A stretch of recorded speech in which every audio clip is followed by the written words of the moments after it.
Mister, how do you operate this Twitter thing or this Instagram thing or whatever the heck? You're supposed to know all this stuff. Anyway, welcome back to the show. All right, let's take a look at the first round matchups, and the one that I want to concentrate on as we welcome you back to the show is Ohio State and Tennessee in Columbus. Now, many have come to me that are Buckeye faithful and they're confident. I am of the opposite. I mean, you play this game, you play this game without fear, yes. But I think Ohio State has a lot to fear from Tennessee coming into their house next Saturday. Well, they got to be perfect. They cannot make careless mistakes like they did against Michigan. Yeah, they can't. That's been their Achilles heel all year is making making mistakes. But the other Achilles heel that they have is that offensive line in their pass protection. Their pass protection is going to get tested. They haven't had a big test in that regard, and Tennessee has a lot of good pass rushers. They do. They have great pass rushers, but something else we've always said on the other side of the ball, two things. Well, actually, with this game all together, and I'll turn it back to DIETZ. Two things that they travel with: a defense and a running game. All that's going to be true next Saturday night. And the key to this game is going to be tempo. Is who controls the tempo, because we all know Chip Kelly, the offensive coordinator at Ohio State. We know he likes to run fast. Right. Josh Heupel runs even faster. Right. So whoever's off and clicking, that's gonna be the key to this game. Is going to be who's controlling, and it's a lot of people will look at time of possession as you controlled the game. That's not going to be the case in this one. This one's going to be fast paced, and who's getting their offense going. Because that's the way that these two teams play. For Tennessee, and in 8 play, 1 minute and a half drive, it is a great drive for them. Right. Yes. For most teams, they're like, wait, a minute and a half, we probably didn't get that far. They're up and down the field. That's how they go. Right. So they can't have Tomlinitis where they play down to the other team's level. They have to play their game. Both teams have to play their game. Yeah, and you saw that's what happened in in Columbus against Michigan. Ohio State was really never able to get out and hit the big plays and run their tempo offense. They weren't able to do that. And the other big thing in Ohio State right now is the kicker. How is that kid going to recover from missing a big kick? And, that would have tied the game. That would have tied the game. That can destroy a kid. That can, especially a college kid, that can destroy a kicker at times. It can. It destroyed him to the point where no one now is looking at Ohio State to be viable and be dangerous.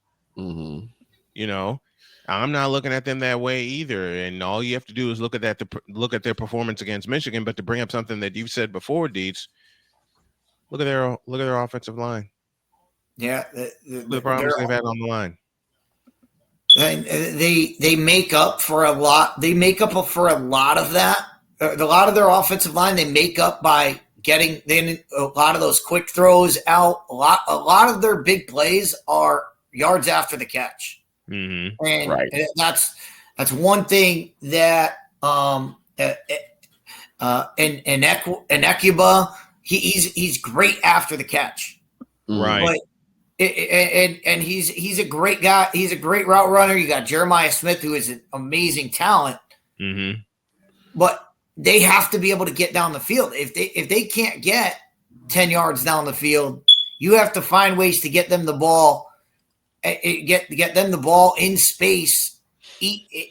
Before if your guy's dropping back and getting sacked, and Will Howard's running for his life, Well, you're not going to be able to find those guys. True. Very true. Who do you think takes it? I say Tennessee. We all say Tennessee takes this one in the horseshoe. I think it's Tennessee. I think it's Tennessee as well. I have too much faith in that offense, and I love Nico, the quarterback. Mm-hmm. I think he brings an extra element that Ohio State hasn't seen. Yeah, he's able to work within the pocket, but he's also able to escape within the pocket. Mm-hmm. Absolutely. And when he escapes the pocket, that's when he's most dangerous. Yeah. So, and not with his legs, he's dangerous manipulating the defense and throwing the ball down the field. Yep. And that's the most dangerous thing. Now to Notre Dame and Indiana. DIETZ, you're first. I think this is going to be a repeat of Indy. I think it's going to be a repeat of Indiana, Ohio State, where I think Indiana comes out and they do exactly what they did in that game, where they come out, they throw that first punch, they get the first score, they probably make Notre Dame stop Notre Dame, and they're feeling good about themselves. But Notre Dame, the thing about Notre Dame is they just keep coming, and all of a sudden you're worn down by the end of the game, and their fresh legs are just going. And it's also in South Bend. Right. That atmosphere is going to be something else. Yeah, a playoff game at home, touchdown. Jesus is going to be all over the place. And I say it all the time because it's one of the greatest quotes of all time. If you're going to Notre Dame, do not leave the game in the hands of the officials. Right. Jimmy Johnson said it, and it came true, and it's been true ever since. Yeah, I think Notre Dame has too many horses, and Indiana's not ready for a team like Notre Dame. Right. How must Curtis Rourke perform if Indiana even thinks about an upset? He can't make mistakes. He can't turn the ball over. Right. If you turn the ball over against Notre Dame, that's when they start to kill you. Yeah. And we saw that against Army. Once Army got out of their game and Notre Dame started forcing turnovers, all of a sudden they got a big lead and Notre Dame just rode their horses, which is their running game. They're going to ride those guys all the way. Mm-hmm. Let's go to Penn State.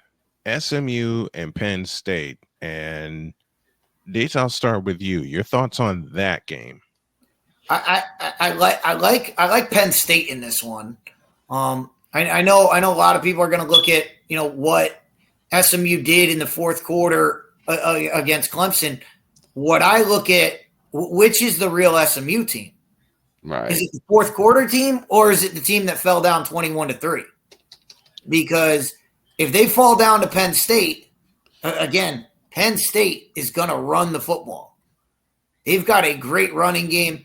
Drew Aller is a competent passer and competent enough to get by SMU. So I think if you're looking for an upset, that's probably the best one in the playoff.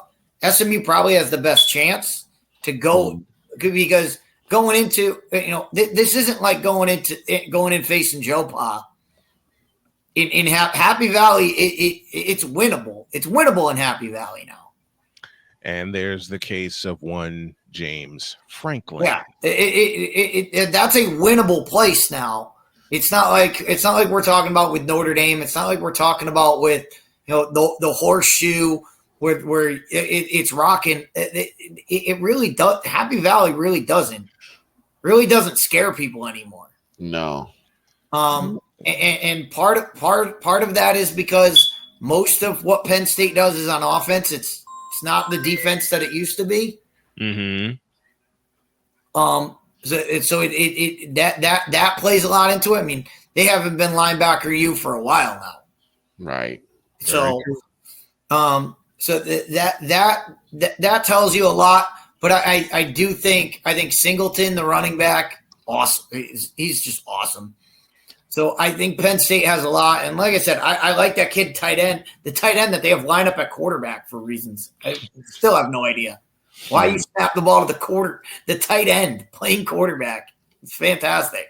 Right. Yeah, I saw that a couple times against Oregon. One more to look at, and then we'll get on out of here. And that is Clemson and Texas in Austin. And that's the middle game of the triple header. And again, if this were in Death Valley, I would say, all right, Clemson's got a shot. Mm-hmm. But in Austin, no way. No way. And I think Texas pulls away. And they get started early after being punched in the mouth twice by Georgia. Texas has a lot to prove in this game. Yeah, and I think what Texas has to do in this game, Texas has to get established early. And by that I mean they have to throw the ball to their wide receivers early. Yeah, they got to play mad but not reckless. You saw that against Georgia. You saw. Once they started getting they didn't get their wide receivers involved for a long time. Right. And once they did, they started moving the ball up and down the field. They started moving the ball on Georgia. I think Sark has to go back and look at that and say, we need to get the ball in the hands of our playmakers early, get them in a feel of the game.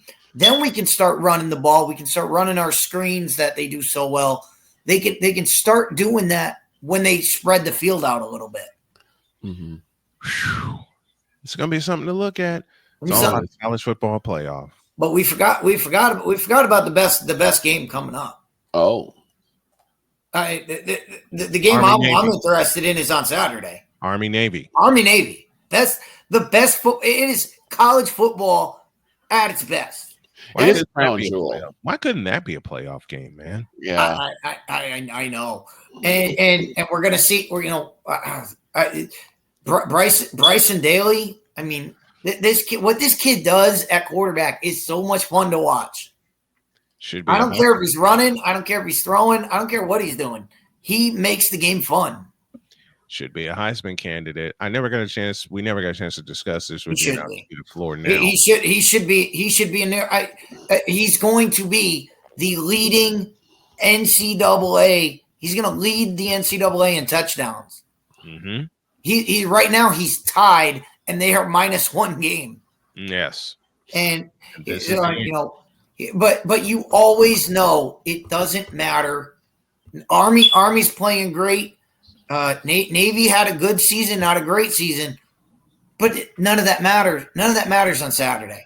Mm-mm. Because one side is screaming beat Army, one side screaming beat Navy. And at the end of the game, it as I've said, Iowa's got the best tradition, second best tradition. At the end of the game, they go and they listen to the pep bands. They listen to their music. That is always great, and it's so good to see the respect that these guys have for each other. Absolutely, because they know, hey, when this game ends, we're all on the same team. Mm-hmm. Can't wait for that one. 3:30 on Saturday, and that's Chris Dietz joining us for this extended edition of Totally Dietz. He's going to be around with me when we start covering the playoff games, and it's going to be a fun one. Dietz, thank you, buddy. We appreciate you. We love you. We'll talk to you next week. Thanks, guys. Have a good one. Enjoy, and we'll talk more in depth next week because we still got a week to go till these games are played. Absolutely, absolutely. Thank you, Dietz. All right, guys. Passionate. Come after me. I'm a man. I'm 40. Unflinching. Let's go back to losing. Parking was easier. Unrelenting. They're not going to keep him off the field tonight. Totally. This one has a chance. Dietz.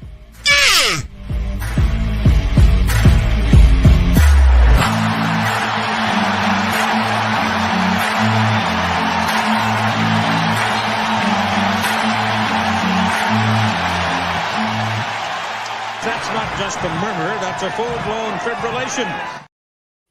Boy, next week's going to be a full-blown fibrillation. Have a great day. God bless. Remember to make your next move your best move. Always remember, if your dreams don't scare you, they're simply not big enough. Dream big, do bigger. We are, and we hope y'all are too. So long, everybody.